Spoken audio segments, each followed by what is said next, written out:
എയ്യാൽ ശ്രീ കാർത്തിയനി ദുർഗാ ഭഗവതി ക്ഷേത്രത്തിൽ 18-ാം വാതിൽ കർമ്മം നടത്തി ദേശശുദ്ധി വരുത്തി.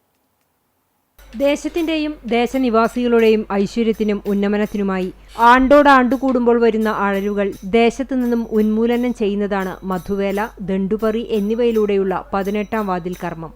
വടക്കോട്ടു ദർശനമുള്ള ഭദ്രകാളിയുടെ അപൂർവം ക്ഷേത്രത്തിലൊന്നായ വടക്കേ ക്ഷേത്രനടയിലാണ് ദേശത്തെ ചോപ്പന്മാരും തങ്ങാന്മാരും ചേർന്ന് ഉത്സവപ്പിറ്റേന്ന് ചടങ്ങുകൾ നടത്തുന്നത്. പാറപ്പുറം മുല്ലത്തറയിൽ നിന്നും പറ പുറപ്പെട്ട് ദേവസന്നിധിയിൽ ആദ്യ പറ കൈക്കൊണ്ട ശേഷം ദേശപറയെടുപ്പോടെയാണ് ചടങ്ങുകൾ ആരംഭിക്കുക. തുടർന്ന് ഉത്സവ ദിവസം രാത്രി ദേശവലത്തിനും ദേശഗുരുതിക്കും ശേഷം തണ്ടാൽ കുടുംബത്തിൽ നിന്നും താലത്തോടെ മധുകുംഭം എഴുന്നള്ളിച്ചുവന്ന് വടക്കേ നടക്കൽ ദണ്ടുനാട്ടും. ഉത്സവപ്പിറ്റേന്ന് നന്ദുണിപ്പാട്ടോടെ 18-ാം കർമ്മവും തേരേറ്റം കഴിഞ്ഞ് ഭദ്രകാളിയുടെ പ്രതിരൂപമായ കോമരത്തിന്റെ അനുഗ്രഹത്തോടെയും തണ്ടാന്മാരുടെ അനുമതിയോടെയും അഴൽ ആവാഹിച്ച ദണ്ട് ആഴിയൊഴിഞ്ഞ് ചോപ്പന്മാർ പറിച്ചെടുത്ത് തിരിഞ്ഞു നോക്കാതെ ദേശത്തിനു പുറത്തുള്ള പ്ലാശിൻ ചുവട്ടിൽ സമർപ്പിക്കുന്നതോടെയാണ് ചടങ്ങുകൾ സമാപിക്കുന്നത്. മധുവേലയ്ക്ക് ദേശത്തെ തണ്ടാൻ പ്രതിനിധി കിഴക്കൂട്ട് സുരേഷ്, ദണ്ടുപറിക്ക് ചോപ്പന്മാരായ സുധാകരൻ, ഭാസ്കരൻ എന്നിവർ നേതൃത്വം നൽകി.